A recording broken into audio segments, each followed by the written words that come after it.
할렐루야. 오늘은 5월 1일 금요일입니다. 오늘도 정심의 예배를 통해 경건의 일상을 살아가시는 큰믿음이신 교회 모든 성도님들을 사랑하고 축복합니다. 다 함께 사도신경으로 우리의 신앙을 고백하며 하나님 앞에 나아가겠습니다.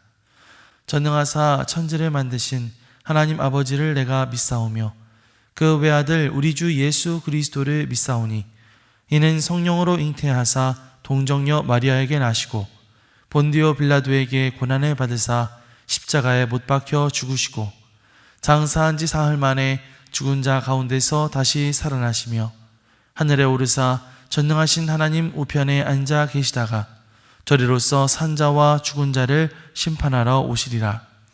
성령을 믿사오며 거룩한 공회와 성도가 서로 교통하는 것과 죄를 사하여 주시는 것과 몸이 다시 사는 것과 영원히 사는 것을 믿사옵나이다.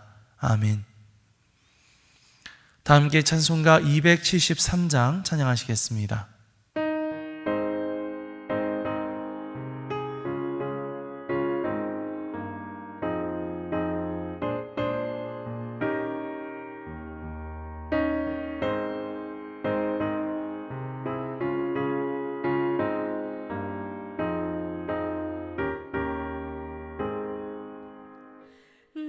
주를 멀리 떠났다 이제 옵니다. 나 죄의 길에 시달려 주여 옵니다. 나 이제 왔으니 내 집을 찾아 주여 나를 받으사 맞아 주소서.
오늘 하나님께서 우리에게 주시는 말씀은 룻기 1장 1절에서 14절입니다. 사사들이 치리하던 때에 그 땅에 흉년이 드니라. 유다 베들레헴의 한 사람이 그의 아내와 두 아들을 데리고 모압 지방에 가서 거류하였는데 그 사람의 이름은 엘리멜렉이요 그의 아내의 이름은 나오미요 그의 두 아들의 이름은 말론과 기럐이니 유다 베들레헴 에브라 사람들이더라. 그들이 모압 지방에 들어가서 거기 살더니 나오미의 남편 엘리멜렉이 죽고 나오미와 그의 두 아들이 나왔으며 그들은 모압 여자 중에서 그들의 아내를 맞이하였는데 하나의 이름은 오르바요 하나의 이름은 루시더라. 그들이 거기에 거주한 지 10년쯤에 말론과 기럐 두 사람이 다 죽고 그 여인은 두 아들과 남편의 뒤에 남았더라. 그 여인이 모압 지방에서 여호와께서 자기 백성을 돌보시사 그들에게 양식을 주셨다 함을 듣고 이에 두 며느리와 함께 일어나 모압 지방에서 돌아오려 하여 있던 곳에서 나오고 두 며느리도 그와 함께하여 유다 땅으로 돌아오려고 길을 가다가 나오미가 두 며느리에게 이르되 너희는 각기 너희 어머니의 집으로 돌아가라.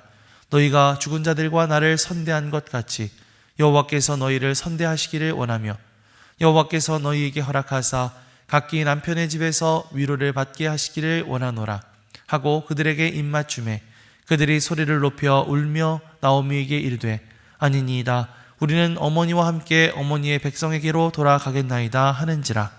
나오미가 이르되 내 딸들아 돌아가라. 너희가 어찌 나와 함께 가려느냐. 내 태중에 너희의 남편 된 아들들이 아직 있느냐. 내 딸들아 되돌아가라. 나는 늙었으니 남편을 두지 못할지라. 가령 내가 소망이 있다고 말한다든지 오늘 밤에 남편을 두어 아들들을 낳는다 하더라도 너희가 어찌 그들이 자라기를 기다리겠으며 어찌 남편 없이 지내겠다고 결심하겠느냐. 내 딸들아 그렇지 아니하니라. 여호와의 손이 나를 치셨으므로 나는 너희로 말미암아 더욱 마음이 아프도다 하매 그들이 소리를 높여 다시 울더니 오르바는 그의 시어머니에게 입맞추되 룻은 그를 붙쫓았더라. 이는 하나님의 말씀입니다. 아멘. 할렐루야. 오늘도 말씀을 듣는 여러분의 심령 속에 성령님의 감동이 함께해 주시기를 축복합니다. 사람은 누구나 인생의 위기를 만납니다. 예상치 못했던 위기가 삶을 흔들 때 우리는 본능적으로 생존하기 위한 탈출구를 찾게 되죠. 여기를 떠나면 좀 나아지지 않을까? 환경을 바꾸면 다시 시작할 수 있지 않을까? 이런 생각을 하고는 하죠. 이곳이 아닌 저곳, 지금의 관계가 아닌 다른 관계, 지금의 공동체가 아닌 다른 세상 속에 그 해답이 있을 것이라고 생각합니다. 오늘부터 우리가 다룰 룻기 1장 말씀은 바로 그 지점에서 시작됩니다. 룻기의 배경은 사사시대인데요. 성경은 이 사사시대를 가리켜서 사람이 각기 자기의 소견에 옳은 대로 행하였더라 라고 설명하고 있습니다. 다시 말하면 올바른 기준이 사라진 시대, 영적인 암흑기라고 말할 수가 있겠죠. 룻기의 말씀은 이 영적 암흑기를 살아갔던 이스라엘의 한 가족의 절망에 대한 이야기임과 동시에 그 가운데에서 역사의 한 페이지를 써내려 가셨던 하나님에 대한 이야기입니다. 오늘 이 룻기 말씀을 통해서 함께 은혜 나누는 시간이 되었으면 좋겠습니다. 룻기는 유다 베들레헴의 엘리멜렉이라는 사람의 가정 이야기로 시작됩니다. 어느 날 베들레헴에 흉년이 들었습니다. 이 베들레헴이라고 하는 지역은 떡집이라는 뜻을 가지고 있을 만큼 토양이 굉장히 비옥하고 또 보리나 밀 같은 곡물이 많이 생산되던 풍요로운 곳이었죠. 그런데 그런 곳에 흉년이 들었으니 얼마나 살기가 어려웠을까요? 그래서 엘리멜렉은 가족들을 데리고 고향을 떠나 모압으로 향하게 됩니다. 어떻게 보면 꽤 합리적인 선택처럼 여겨졌겠지만 거기에서 그 가족은 오히려 위기를 만나게 됩니다. 3절에서 5절 말씀을 다시 한번 보겠습니다. 나오미의 남편 엘리멜렉이 죽고 나오미와 그의 두 아들이 남았으며 그들은 모압 여자 중에서 그들의 아내를 맞이하였는데 하나의 이름은 오르바요 하나의 이름은 루시더라. 그들이 거기에 거주한 지 10년쯤에 말론과 기럐 두 사람이 다 죽고 그 여인은 두 아들과 남편의 뒤에 남았더라. 아멘. 그들은 모압에 잠깐 머물려고 했을 것입니다. 하지만 어쩌다 보니 10년이라는 세월이 흘렀습니다. 그리고 그 10년 사이에 그들은 가장 소중한 것들을 하나둘씩 잃어버립니다. 먼저 집안의 가장이었던 엘리멜렉이 죽습니다. 남겨진 두 아들은 모압 여인들과 결혼하면서 정착을 시도했지만 그들 역시 자식 하나 남기지 못한 채 죽고 말았습니다. 5절은 이 비극을 이렇게 요약합니다. 그 여인은 두 아들과 남편의 뒤에 남았더라. 여기서 그 여인은 나오미를 말하죠. 결국 그들은 살 길을 찾아서 모압 땅으로 왔지만 그곳에서 남자들은 다 죽고 그 아내였던 나오미만 혼자 이방 며느리들과 남겨진 신세가 되었던 것입니다. 어쩌다가 이런 신세가 되었을까요? 먼저 우리는 모압 땅으로 가족들을 이끌고 갔던 엘리멜렉의 이름을 주목해 볼 필요가 있습니다. 그의 이름의 뜻은 나의 하나님은 왕이시다. 나의 하나님은 왕이시다 라는 뜻입니다. 참 멋진 이름이죠.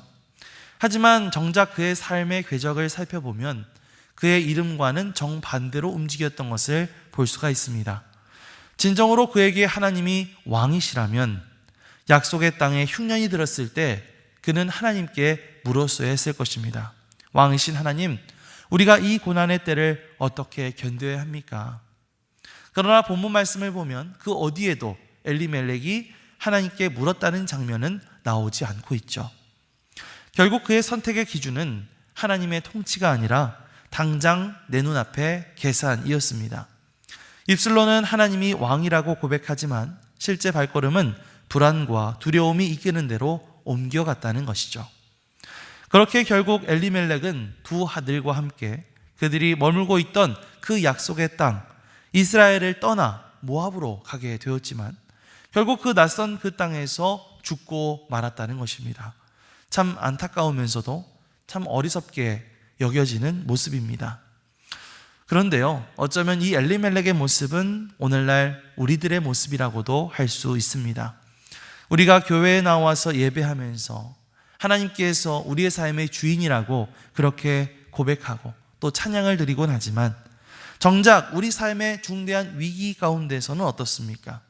하나님을 찾기보다는 내 통장의 잔고를 먼저 찾고 내가 동원할 수 있는 인맥을 찾고 세상의 논리를 찾아서 그렇게 이방 모압 땅으로 향하고 있지는 않습니까? 오늘날 우리에게 이 모압은 단순한 지명이 아니죠. 그것은 하나님 없이도 살 길을 찾을 수 있다고 믿는 모든 자리를 의미하는 것입니다.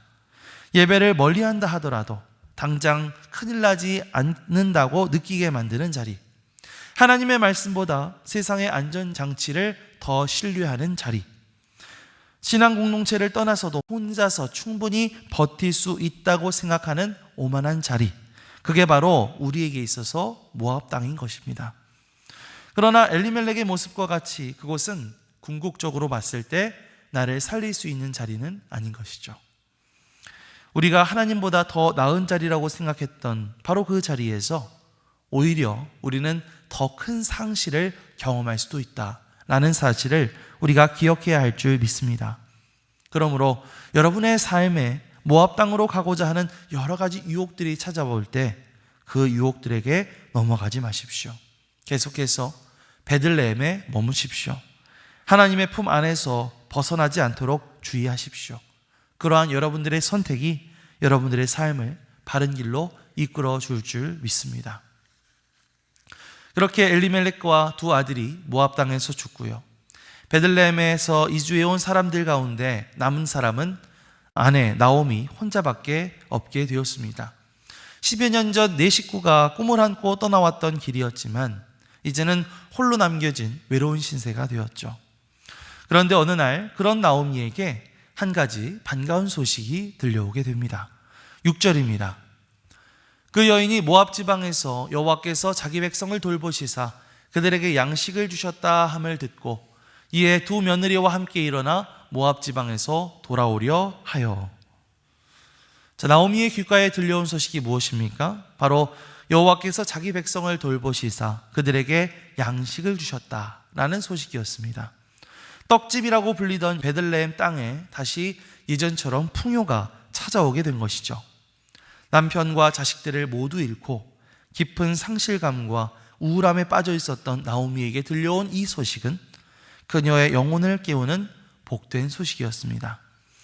그리고 나오미는 그제서야 비로소 고향으로 돌아가겠다는 결단을 하게 되죠.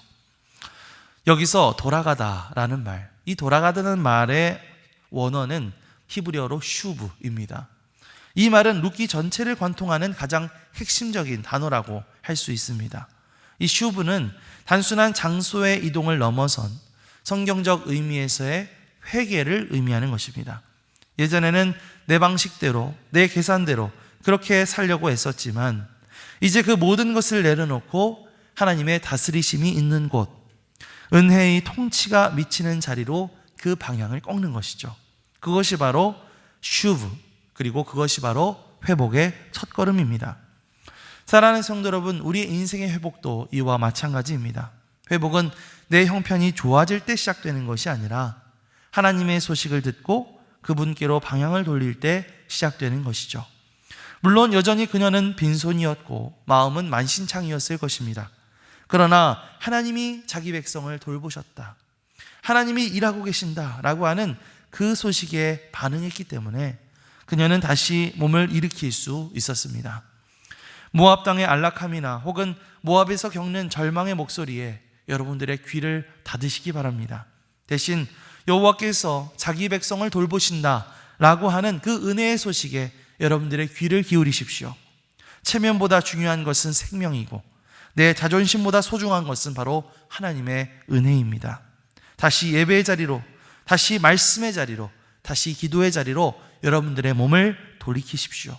우리가 돌아서기만 하면 하나님은 그곳에서 우리를 기다리고 계실 것입니다. 비어버린 우리의 마음과 손을 하나님의 그 신실하신 사랑으로 다시 붙잡아 주시기를 기대하는 마음으로 그렇게 주님께 다시 우리의 발걸음을 옮길 수 있는 저와 여러분들이 되시기를 주님의 이름으로 간절히 축원합니다.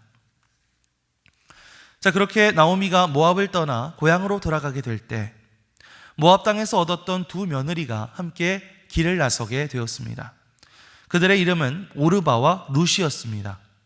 사실 나오미는 이들이 굉장히 불쌍하게 느껴졌을 것입니다. 남편도 없이 타국으로 가야 하는 그런 신세가 되었기 때문이죠.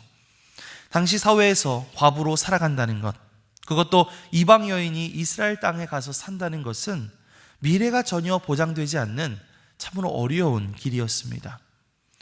그래서 나오미는 며느리들에게 이제 친정집으로 다시 돌아가라, 가서 다시 좋은 남편 만나서 제가 해서 행복하게 살아라, 이렇게 권면을 합니다. 참 배려 깊고 현실적인 권면이었는데요. 그때 며느리들은 어떤 반응을 보였을까요? 14절 말씀을 함께 보겠습니다. 그들이 소리를 높여 다시 울더니 오르바는 그의 시어머니에게 입 맞추되 룻은 그를 붙쫓았더라. 아멘. 첫째 며느리였던 오르바는 나오미에게 입을 맞추고 자신의 길을 떠났습니다. 성경은 그런 오르바를 악한 사람으로 묘사하지 않습니다. 지극히 상식적이고 합리적인 선택을 한 것이죠. 그러나 룻은 달랐는데요. 14절 말씀을 다시 보시면 성경은 룻의 행동을 이렇게 묘사합니다. 룻은 그를 붙쫓았더라. 여기서 붙쫓다라고 하는 말은 히브리어 다바크라는 말을 씁니다. 창세기에서 남녀가 합하여 한 몸을 이룰 때 쓰는 단어입니다. 단순히 그냥 물리적으로만 나오미의 뒤를 쫓아가는 것이 아니라 나오미와 생명을 걸고 연합하는 그런 언약적인 헌신을 의미하는 것이죠. 다시 말하면 룻이 나오미를 선택한 이유는 머릿속에 계산기를 두드렸기 때문이 아닙니다. 나오미를 따라가서 어떤 큰 행운이 따를 거라고 생각했기 때문도 아닙니다. 룻의 선택은 손익계산을 뛰어넘는 믿음의 결단이었습니다. 보장된 미래가 없어도 나는 당신의 하나님 곁에 머물겠습니다. 당신이 가는 곳에 나도 가겠습니다 라고 하는 것이죠. 룻은 나오미에게 정말 너무나 신실한 사랑의 모습을 보여주었던 것입니다. 우리가 믿음의 길을 걷다 보면요, 때로는 그 길이 우리에게 손해보는 길처럼 느껴질 때가 있습니다. 세상 사람들은 더 효율적이고 더 유익한 길을 찾아서 빠르게 이동하는데 내 신앙을 지키느라고 제자리에 머물거나 오히려 손해보는 길을 걷는 그런 우리들의 모습이 참 어리석게 느껴질 때도 있습니다. 그러나 룻의 모습을 통해서 성경은 우리에게 오늘 묻고 있는 것이죠. 당신은 유익이 있을 때만 하나님을 붙잡습니까? 아니면 아무것도 보이지 않는 캄캄한 밤에도 약속의 자리 곁에 끝까지 머물고 있습니까? 이렇게 우리에게 질문하고 있는 것이죠. 한편으로 이 룻의 모습은 우리에게 예수 그리스도를 떠올리게 하는데요. 우리가 죄의 길을 떠나 행동할 때, 하나님을 배반하고 모압으로 달려갔을 때, 그럼에도 불구하고 주님은 우리를 포기하지 않으시고 우리를 끝까지 쫓아와 주셨습니다. 끝까지 우리의 인생 곁에 남아 계셨다는 것이죠. 저 하늘의 영광을 버리시고 이 낮은 땅에 오셔서 텅 빈 손이 된 우리를 위해서 십자가에서 자신의 손을 못 박히게 내어 주셨습니다. 우리 곁에 끝까지 남아 계신 그 예수님 덕분에 오늘 우리가 이 자리에 있을 수 있게 되었습니다. 성도란 바로 그러한 예수 그리스도의 신실하신 사랑을 힘입은 사람들입니다. 성도는 룻처럼 하나님께 끝까지 붙어있는 사람이고, 동시에 우리 주변에 소외되고 상처 입은 나오미들에게 룻이 되어주는 사람들입니다. 떠나도 전혀 이상할 것 없는 그런 상황 속에서 끝까지 누군가의 곁을 지켜주는 것, 그저 말로만 위로하는 것이 아니라 그 고통의 길을 함께 걸어주는 것, 그것이 텅 빈 세상을 살아가는 성도들의 가장 강력한 사랑의 무기인 줄 믿습니다. 그것이 바로 예수님께서 우리에게 보여주신 모습이고, 또한 우리가 그런 예수님을 따라서 세상 가운데 보여주어야 할 모습이기도 하죠. 오늘 하루도 우리가 살아가는 동안 우리 각자의 자리에서 하나님의 곁을 끝까지 지키고, 또 우리 이웃들의 곁을 끝까지 지킬 수 있는 그런 한 사람의 룻으로서 살아갈 수 있는 저와 여러분들이 되시기를 주님의 이름으로 간절히 축원합니다. 아멘. 기도하겠습니다. 은혜와 자비가 풍성하신 하나님 아버지, 오늘 룻기의 말씀을 통해 우리에게 귀한 교훈을 주심에 감사를 드립니다. 위기 앞에서 모압을 바라보던 우리의 두려움과 계산을 내려놓고 다시 베들레헴, 다시 주님의 품으로 돌아오게 하여 주시옵소서. 룻처럼 보장된 유익이 보이지 않는다 하더라도 언약의 자리를 붙들고 우리를 끝까지 붙드신 예수 그리스도의 사랑 안에 머무는 그러한 믿음을 허락하여 주시옵소서. 그래서 오늘도 하나님 곁을 지키는 자, 우리 이웃 가운데 있는 나오미들의 곁을 지키는 한 사람의 룻이 되어 살아갈 수 있는 우리 모두가 되게 하여 주시옵소서. 감사드리며 예수 그리스도의 이름으로 기도드리옵나이다. 아멘. 하늘에 계신 우리 아버지여, 이름이 거룩히 여김을 받으시오며 나라가 임하시오며 뜻이 하늘에서 이루어진 것 같이 땅에서도 이루어지이다. 오늘 우리에게 일용할 양식을 주시옵고 우리가 우리에게 죄 지은 자를 사하여 준 것 같이 우리 죄를 사하여 주시옵고 우리를 시험에 들게 하지 마시옵고 다만 악에서 구하시옵소서. 나라와 권세와 영광이 아버지께 영원히 있사옵나이다. 아멘.